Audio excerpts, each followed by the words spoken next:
नमस्कार, मी मानवी. महाराष्ट्र टीव्ही 24 च्या महाराष्ट्र बुलेटिन मध्ये आपलं स्वागत आहे.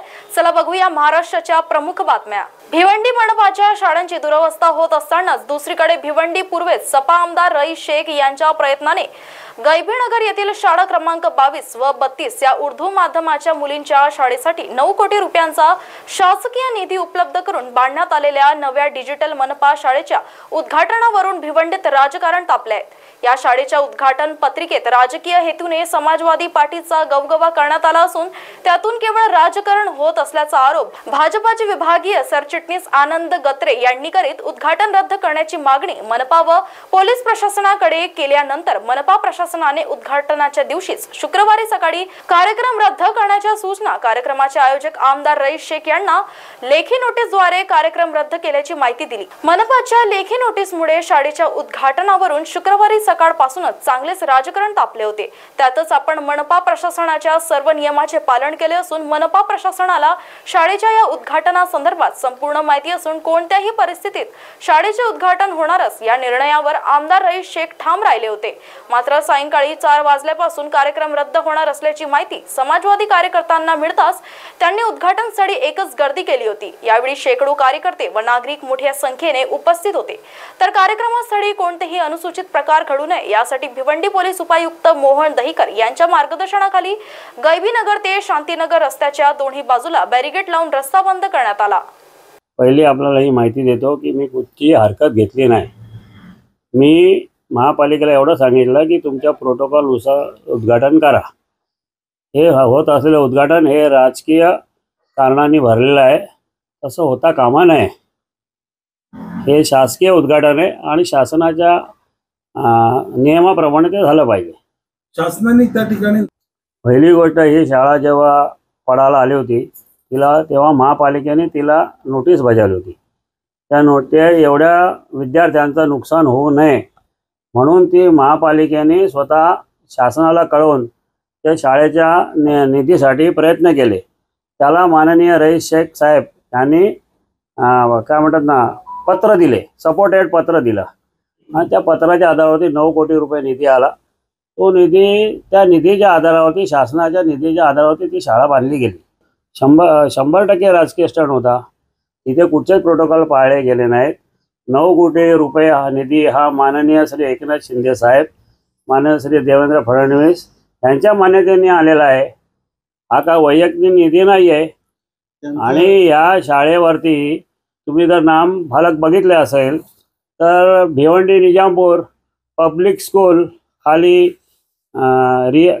रईस कासम शेख असं नाव टाकलेलं आहे. यातून आम्ही काय समजायचं, काय बोध घ्यायचा? बिलकुल ह्याच्यामध्ये राजकारणाचा कुठलाही संबंध नाही. शाळेतल्या मुलांना शिक्षणापासून वंचित ठेवण्याचं आमचं धोरणच नाही आणि आम्ही ठेवलंही नाही. त्यांना एवढंच उद्घाटन करायचं होतं आणि मुलांच्या तालीम जे काय ते सांगत होते, ते तालीम त्यांनी द्यायला हवी होती. त्याच्यासाठी नावं घेण्याचा विषय आला कुठे? स्वतःचा प्रोपगंडा करण्याचा विषय कुठे आला? आमचा विरोध त्यांना तालीम देण्यापासून वंचित ठेवण्याचा नव्हताच. आणि उलट जे विद्यार्थी त्या शाळेमध्ये शिकतायत त्यांच्या आई वडिलांचाही कुठच्या ना कुठच्या टॅक्स रूपाने निधी शासनाला गेलेला आहे. तो काय वैयक्तिक नाही आहे. महाराष्ट्र काँग्रेस प्रदेश सचिव जयश्री शेळके यांच्या दिशा महिला बचत गट फाउंडेशन मार्फत महाराष्ट्रातील दुसऱ्या क्रमांकाची भव्य महिला बचत गट प्रदर्शनीचे आयोजन 4, 5 आणि 6 ऑक्टोबर रोजी बुलढाण्यातील बुलढाणा अर्बन रेसिडेन्सी समोरील प्रांगणात करण्यात आले. या भव्य बचत गट प्रदर्शनीमध्ये 250 महिला बचत गटांचे स्टॉल लावण्यात आले होते. या स्टॉलमध्ये विविध प्रकारचे घरगुती वस्तू विक्रीला ठेवण्यात आले असून खव्यांसाठी अनेक प्रकारचे पदार्थांची विक्री व प्रदर्शनी करण्यात आली आहे. या विशाल महिला बचत गट प्रदर्शनीचे उद्घाटन महाविकास आघाडीच्या महिला नेत्या शरद पवार गट, राष्ट्रवादी महिला काँग्रेसच्या अध्यक्ष रोहिणी खडसे, उद्धव गट शिवसेनाच्या उपनेता सुषमा अंधारे तथा महाराष्ट्र प्रदेशाच्या राज्य प्रवक्ता हेमलता पाटील यांच्या उपस्थितीत उद्घाटन करण्यात आले. आयोजित या महिला बचत गट प्रदर्शनीमध्ये महिला व पुरुषांनी लाभ घ्यावा असे आवाहन काँग्रेस प्रदेश सचिव जयश्री शेळके यांनी केले आहे. दरवर्षी दिवाळीच्या आधी आपलं हे दिशा बचत गट फेडरेशनच्या माध्यमातून भव्य जिल्हास्तरीय महिला बचत गट प्रदर्शनी आणि महिला उद्योजक प्रदर्शनीचं आयोजन केलं जातं. 3 दिवस ही प्रदर्शनी चालणार आहे. आज 4 तारखेला याचा उद्घाटन समारंभ संपन्न झाला. आज, उद्या आणि परवा 3 दिवस या बचत गट प्रदर्शनीमध्ये जवळपास 250 बचत गटांचे स्टॉल्स या ठिकाणी आहेत. वेगवेगळ्या प्रकारच्या वस्तू असतील, खाद्यपदार्थ असतील, विविध उत्पादने, महिला बचत गटांनी बनवलेले वस्तू, महिला उद्योजकांनी बनवलेल्या वस्तू आणि उत्पादने यांचं प्रदर्शन या ठिकाणी आहे. या वस्तू सगळ्या विक्रीला ठेवलेल्या आहेत. आपल्या माध्यमातून सगळ्यांना विनंती करेल जिल्हावासियांना की बुलढाणा रेसिडेन्सी समोर मलकापूर रोड बुलढाणा या ठिकाणी हा बचत गट प्रदर्शनीचा 3 दिवसाचा हा कार्यक्रम आहे. आपण सगळ्यांनी एक वेळ अवश्य भेट द्या. बुलढाणा जिल्ह्याचे विभाजन करून खामगाव जिल्ह्याची नव्याने निर्मिती व्हावी अशी मागणी जुनी आहे. तसा प्रस्ताव शासनाकडे अनेक वर्षापासून धुळघात पडून आहे. मात्र राज्यातील नव्या जिल्ह्याच्या निर्मितीचा मार्ग अजूनही काही मोकळा झालेला नाही. शासनाचे खामगाव जिल्हा होण्याच्या दृष्टीने हालचाली सुरू केल्या असून गुरुवारी खामगाव येथे MH56 या नोंदणी क्रमांकासह उपप्रादेशिक परिवहन कार्यालय RTO स्थापन करण्याबाबत शासन निर्णय झालाय. त्यामुळे आता MH28 नव्हे तर MH56 लागणार आहे. या घोषणेमुळे या भागाचे भाजपचे आमदार ॲडव्होकेट आकाश फुंडकर यांच्या मागणीला यश प्राप्त झालंय. बुलढाणा जिल्हा हा 13 तालुक्यांसह असून घाटावर 7 तर घाटाखाली 6 तालुके आहेत. यामध्ये घाटाखालील नागरिकांना आपल्या वाहनांच्या नोंदणीसाठी बुलढाणा शहरात असलेल्या उपप्रादेशिक परिवहन कार्यालयात जाणे म्हणजे संपूर्ण दिवस वाया जाणे होतं आणि 200 किमीचा प्रवास करावा लागत होता. घाटाखालील खामगाव, शेगाव, नांदुरा, मलकापूर, जळगाव, जामोद आणि संग्रामपूर या 6 तालुक्यांसाठी उपप्रादेशिक परिवहन कार्यालय व्हावे यासाठी खामगाव विधानसभा मतदारसंघाचे आमदार ॲडव्होकेट आकाश फुंडकर यांनी खामगाव येथे RTO कार्यालय होण्याबाबत विधानसभेत आवाज उचलून सरकारकडे सतत पाठपुरावा सुरू ठेवला होता. अखेर शासनाने उपप्रादेशिक कार्यालयाला मंजुरी दिल्यामुळे फुंडकर यांच्या मागणीला यश आले आहे.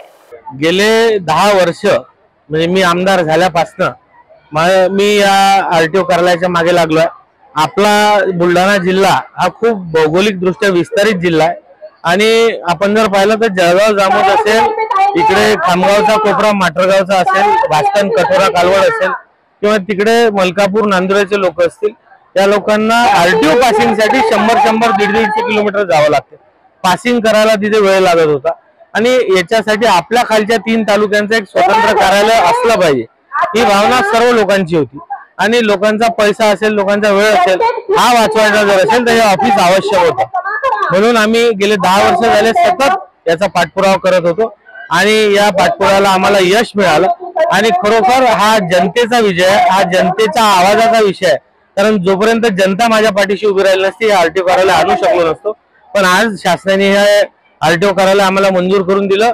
मी शासनाचा खूप खूप आभारी आहे. मुख्यमंत्री एकनाथरावजी शिंदे, देवेंद्रजी आणि अजितदादा या तिघांनी मला भरपूर पाठिंबा दिला आणि जशा जशा मीटिंग होत गेल्या त्यांनी तात्काळ अति जलद गतीने हा GR काढून आपलं हे ऑफिस मंजूर केलं. संजना घाडी यांनी महिलांवर होणाऱ्या अत्याचाराच्या विरोधात वक्तव्य दिलं आहे. त्या बोलल्यात की मुंबईतील CSMT येथे 22 सप्टेंबरला 29 वर्षीय महिलेवर अत्याचार झालेला आहे. हे उदाहरण एखाद्या महिलेवर अतिप्रसंग झाल्यावर महिलांना त्या प्रसंगातून सावरून हिंमत एकवटून पुढे येण्यासाठी वेळ लागत आहे. त्यानंतर पुण्यात 27 वर्षीय महिलेवर अत्याचार झाला. दुसऱ्या बाजूला बस व्हॅनमध्ये 2 चिमुकल्यांवर लैंगिक अत्याचार झाला. गृहखातं काय करत आहे? गृहमंत्री सपसेल अकार्यक्षम, बेजबाबदार आहे. दररोज या घटना होत आहेत. शक्ती कायदा लवकरात पारित व्हावा. सतत गडे काढून रडणाऱ्या चित्राबाग कुठे आहेत? त्यांना आपल्या शासनाला सांगावं वाटत नाही का? डोळे उघडा, काम करा, असे ते बोलले. घटना समोर आली आहे, गँगरेपची घटना समोर आली आहे, त्याच्याबद्दल आपली काय? मुंबईमध्ये 29 वर्षाच्या महिलेवर छत्रपती टर्मिनस, शिवाजी टर्मिनसच्या बाहेर त्या ठिकाणी 29 वर्षाच्या महिलेवर अत्याचार झालेला आहे आणि मला वाटतं ही 22 सप्टेंबरची घटना आहे. म्हणजे हे एक उदाहरण आहे की एखादा अतिप्रसंग झाल्यानंतर महिलांना त्या प्रसंगातून सावरून हिंमत एकवटून पुढे येण्यासाठी वेळ लागतोय. म्हणजे एका बाजूला हे उदाहरण आहे पुणे हिंजेवाडीचं, 87 वर्षाच्या महिलेवर त्या ठिकाणी बलात्कार झाला. 57 वर्षाच्या तिच्या मुलीला जाऊन कंप्लेंट करावी लागली. दुसऱ्या बाजूला आपण पाहिलं पुण्यालाच व्हॅनमध्ये, त्या ठिकाणी बस व्हॅनमध्ये 2 मुलींवरती लागोपाठ त्या ठिकाणी अत्याचार झाले.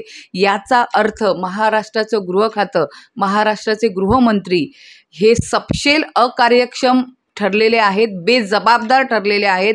वारंवार या घटना होत आहेत. अक्षय शिंदेचं एन्काउंटर, फेक एन्काउंटर झाल्यानंतर आम्ही त्याच्यावर बोलते झालो होतो. आम्ही सांगितलं होतं त्याचा एन्काउंटर झाला याच्याबद्दल आमचं काही म्हणणं नाही, याचा आनंदच साजरा करेन मी एक महिला म्हणून. परंतु हा एन्काउंटर जर कायदेशीर झाला असता, फाशीची शिक्षा जर कायदेशीर झाली असती तर त्यावर अधिक आम्हाला समाधान वाटलं असतं. कारण ह्या ज्या घटना आहेत, एक न अनेक दररोज या घटना होत आहेत. हजारो अक्षय शिंदे दररोज जन्माला येत आहेत आणि महिलांचे, मुलींचे, वृद्ध महिलांचे देखील लचके तोडायची हिंमत त्यांची वाढलेली आहे. आणि याकरता शक्ती कायदा जो माननीय उद्धव साहेबांनी विधानसभा, विधान परिषद दोन्ही सभागृहातून संमत करून तो महाराष्ट्रात पारित होण्याकरता राष्ट्रपतींकडे पाठवलेला आहे, पंतप्रधानांकडे पाठवलेला आहे. हा लवकरात लवकर पारित व्हावा, जेणेकरून या कायद्यातील तरतुदीनुसार जर ही बलात्कारी किंवा अत्याचारी असेल याला मरेपर्यंत जन्मठेप, फाशीची शिक्षा, जर तो घरातला व्यक्ती असेल तर त्याला फाशीची शिक्षा देण्याची व्यवस्था आहे. त्याचबरोबर सरकारी अधिकारी जर हा गुन्हा नोंदवून घेत नसतील तर त्यांना 2 वर्ष कारावासाची शिक्षा आहे, सस्पेन्शनची शिक्षा आहे. या सगळ्या गोष्टी जर त्या ठिकाणी इम्प्लिमेंट झाल्या तर कायद्याचा वचकही बसू शकेल. आरोपीला अशा पद्धतीचे गुन्हे करण्याआधी शिक्षा आठवली तर त्या ठिकाणी त्याला मोठी जरब बसेल, या गुन्ह्यांचं प्रमाण संपेल, संपुष्टात येईल. आणि याकरता या योजनेची प्रभावी अंमलबजावणी गरजेची आहे. सतत गळे काढून रडणाऱ्या 2.5 वर्ष माननीय उद्धव साहेब मुख्यमंत्री असताना चित्रा वाघ कुठे गेल्या हा प्रश्न मला विचारायचा आहे. सायनच्या त्या बलात्काराच्या विषयामध्ये त्यांनाही कल्पना होती की ते संगनमताने होतं आणि 1 तासाच्या आत तो आरोपी माननीय उद्धव साहेबांनी आमच्या गृह खात्याने पकडला होता. त्यावेळेला गळे काढून रडणाऱ्या या चित्रा वाघ या आज कुठे आहेत?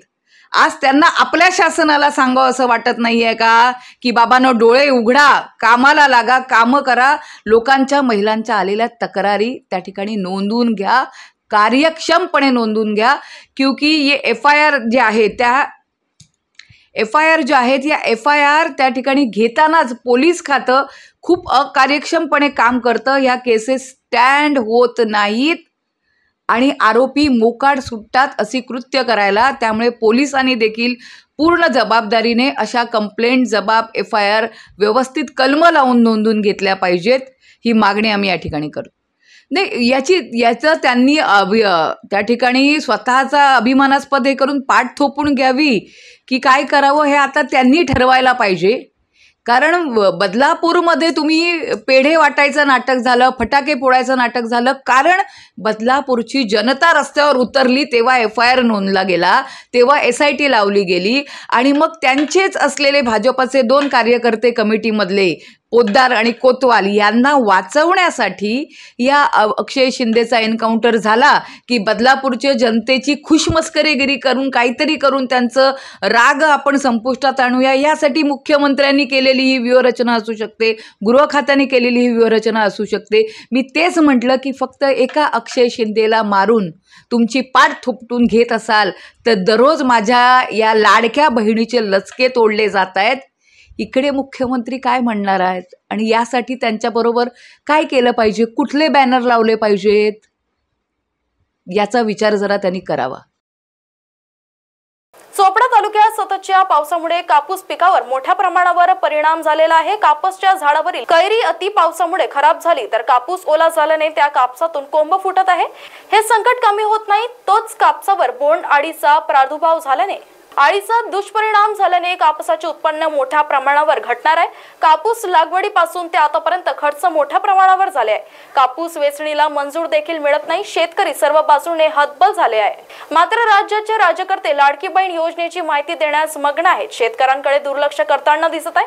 गेल्या वर्षाचा पीक विमा देखील काही शेतकऱ्यांना मिळालेला नाही. शासनाने कापूस उत्पादक शेतकऱ्यांना मदत द्यावी अशी मागणी आता शेतकऱ्यांकडून होत आहे.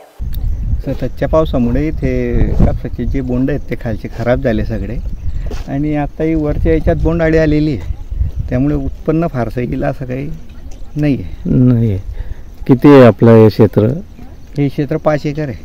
5 एकर. आतापर्यंत खर्च किती लागला असेल? आतापर्यंत खर्च जवळजवळ 50,000 रुपये झालेला आहे. आणि उत्पन्न किती येईल? उत्पन्न काय एकरी येईल 3-1 क्विंटलपर्यंत.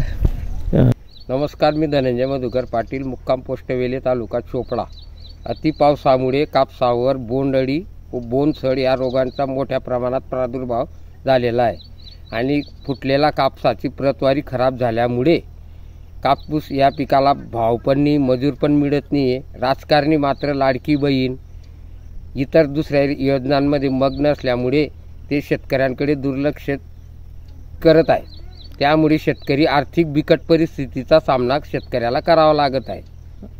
विमा वगैरे 2023चा मागच्या वर्षाचा खरीप 2023चा विमा, पीक विमा अजून काही शेतकऱ्यांना मिळालेला नाहीये. या वर्षी जे आपण कापूस लागवड केलेली आहे याचा जो खर्च किती लागलेला असेल तो निघेल का? आता साधारण तो खर्च निघणारच नाही.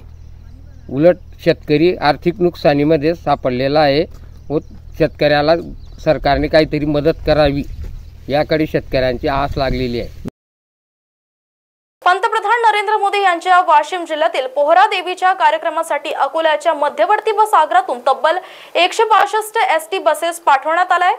त्यामुळे अकोला बस स्थानकावर सकाळपासूनच प्रवाशांचे प्रचंड हाल होत आहेत.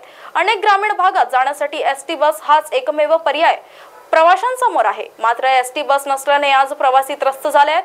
अकोला विभागातील 320 एसटी बसेस पैकी 165 एसटी बसेस आज पोहरा देवी येथील पंतप्रधान नरेंद्र मोदी यांच्या कार्यक्रमासाठी पाठवण्यात आल्या आहेत. त्यामुळे प्रवाशांचे हाल सुरू असल्याने ठाकरेंच्या शिवसेनेने अकोला मध्यवर्ती बस स्थानकावर जोरदार निर्देशने केली आहेत.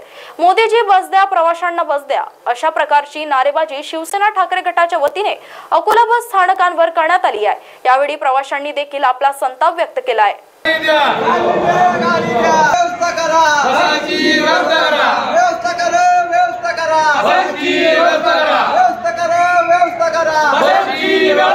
बस नाही साहेब, सगळे मोदीच्या कार्यक्रमाला पोरादीला कार्यक्रम चालू आहे, त्याच्या कार्यक्रमाला सर्व गाड्या यांनी पाठवलेल्या आहे. जनता एवढी पब्लिक दिसून राहिली, पूर्ण जनतेची असुविधा आहे. यांच्याकडे खूप पैसा आहे तर यांनी प्रायव्हेट बसेस का नाही केल्या? जनतेचे जे पब्लिक आहे आज खोळंबली आणि पब्लिक एका जागा. सकाळी 8 वाजतापासून मी ते उभा आहे, एक पण बस नाही आहे. मला जायचं आहे यवतमाळला. हे ना, आता सरकारचं काय काम आहे?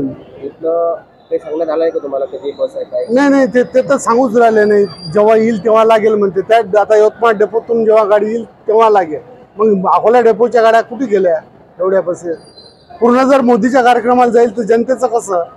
आम्ही कशासाठी निवडून दिलं यांना? सुविधा उपलब्ध करून देण्यासाठी केलं काय? सुविधा आहे गाडीची, हाफ तिकीटची, 1/4ची, पण जागाच नाही ना जायला. एवढ्या गर्दीमध्ये आम्हाला चढता येत नाही आणि एवढ्या गर्दीत जर आम्ही चढलो तर आम्हाला जागा मिळत नाही. काही कंडक्टर लोक अजूनही आमच्यावर शिदे होतात. आम्हाला काही घेणदेण नाही आहे, आम्ही कोणाला उठू शकत नाही. मग हे असं जर चाललं तर आमच्या अपंगाने काय करायचं? एवढ्या गर्दीमध्ये लोक जागा देत नाही टाइमला तशा गर्दीमध्ये.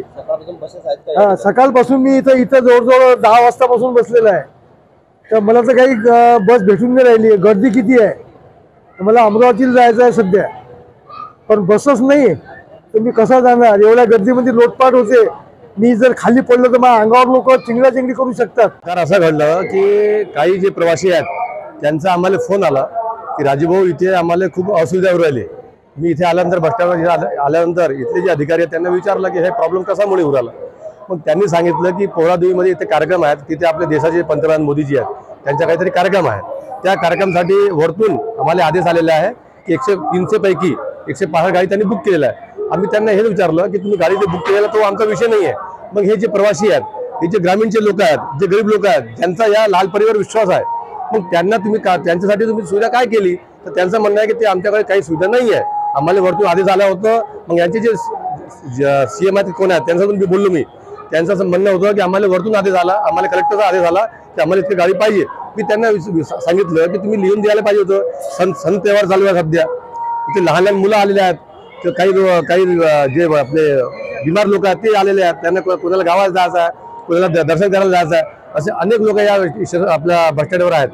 सकाळी 8 वाजतापासून ते लोक बसलेले आहेत. तिथे त्यांना काही व्यवस्था नाही आहे. माझी एकच या मोदीजीला विनंती आहे, आपले या राज्याचे मुख्यमंत्री त्यांना विनंती आहे की तुम्ही म्हणता की हे बसेस फ्री आहे, 65 वर्षाच्या वरती फ्री आहे.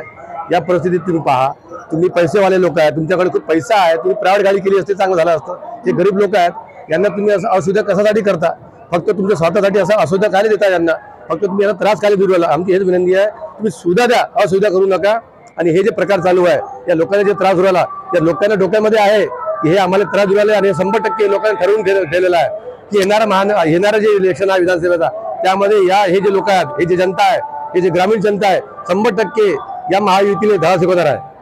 कोरादेव येथे 165 गाड्या कार्यक्रमाकरता गेलेल्या आहेत.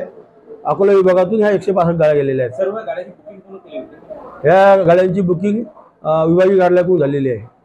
सर टोटल विभागामधलं किती गाड्या आणि त्याच्या किती पाठवण्यात आल्या आहेत? टोटल 325 गाड्या आहेत, 165 पाठवलेल्या आहेत. त्यासाठी आता प्रवाशांना जे हालत आहे ते आपण उपाययोजना केली आहे. ज्या मार्गावर गर्दी आहे त्या मार्गावर गाड्या सोडण्याचा प्रयत्न करण्यात येत आहे. वाहतूक सुरळीत करण्यात येईल. महाराष्ट्र टीव्ही 24च्या महाराष्ट्र बुलेटिन मध्ये सध्या इतकंच. बघत रहा महाराष्ट्र टीव्ही 24. प्रिया, तुला माझ्या गावचे मित्र माहिती आहेत ना? अगं तो शंकर, गणू सगळ्यांची मुलं ना आता शाळेत जायला लागली. त्या नीमा काकू आहेत ना, त्यांचा राजू हा तुझा प्लॅन सक्सेसफुल होऊ देईल असं मला नाही वाटत. एक मिनिट, म्हणजे तू राजूच्या मुलीबद्दल बोलतो? हो, तिच्याच बद्दल बोलतो. त्याचं असं म्हणणं आहे की मी घरचं बघू का मुलीच्या शिक्षणाचं बघू. अगं वेडा आहे का तू? त्याला कुठे काय करायचंय? मुलीच्या शिक्षणासाठी मुलगी अगदी 18 वर्षांची होईपर्यंत महाराष्ट्र शासनाच्या लेक लाडकी योजनेमार्फत टप्प्याटप्प्याने शिक्षणासाठी पैसे दिले जाणार आहेत. आता हे ऐकल्यानंतर ना तो राजूच काय नीमा काकू पण नाव घालते की नाही बघ शाळेत. चला, म्हणजे एकही मुलगी शिक्षणापासून वंचित राहता कामा नये हा तुझा संकल्प तू पूर्ण करणारच. राज्यातील प्रत्येक सुज्ञ नागरिकांनी असा संकल्प केला तर शाळाबाह्य मुलींची संख्या शून्यावर आणता येईल. लाडक्या लेकीच्या पंखांना बळ हीच आहे महाराष्ट्र सरकारची तळमळ. राजू दादाला मुलगी झाली. मी तुला बोलले होते ना मुलगी होणार म्हणून. तू बोलली होती बरं का. आता मी तुला 5,000 रुपये देणार आहे. मी पहिली शाळेत घातलं की 6,000 रुपये. आणि हो, जेव्हा ती 6वीत जाईल ना तेव्हा 7,000 रुपये आणि 11वीत जाईल तेव्हा 8,000 रुपये मी तिला देणार आहे. एवढंच नाही, ती 18 वर्षाची झाली की 75,000 रुपये द्यायला मी तयार आहे. एवढे पैसे? आता तुम्ही सगळे मिळून माझी चेष्टा करताय ना? नाही रे दादा, तुला फक्त जवळपासच्या अंगणवाडीमध्ये जाऊन लेक लाडकी योजनेमध्ये तुझ्या मुलीच्या नावाची नोंदणी करायची. एवढंच करायचं. धन्यवाद बरं का माझ्या लेकींना. या लहान मुलींप्रमाणेच आपल्या जवळच्या गरजू लोकांना लेक लाडकी योजनेची माहिती देऊयात आणि आपल्या लेकींचे उज्ज्वल भवितव्य घडवण्यासाठी हातभार लावूया. लाडक्या लेकीच्या पंखांना बळ हीच आहे नारी म्हणजे संस्कार, नारी म्हणजे भक्कम आधार,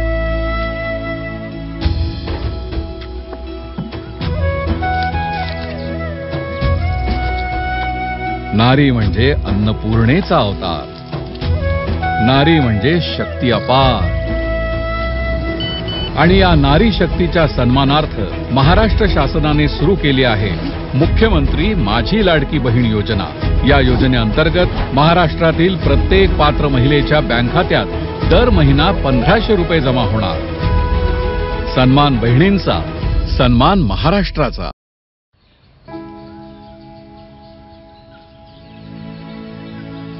तू ग हे कुठून आणलं? आणला.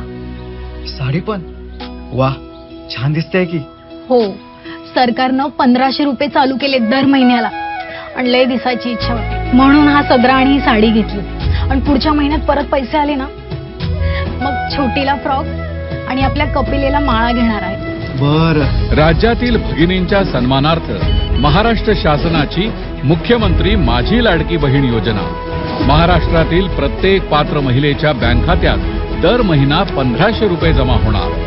सन्मान बहिणींचा, सन्मान महाराष्ट्राचा.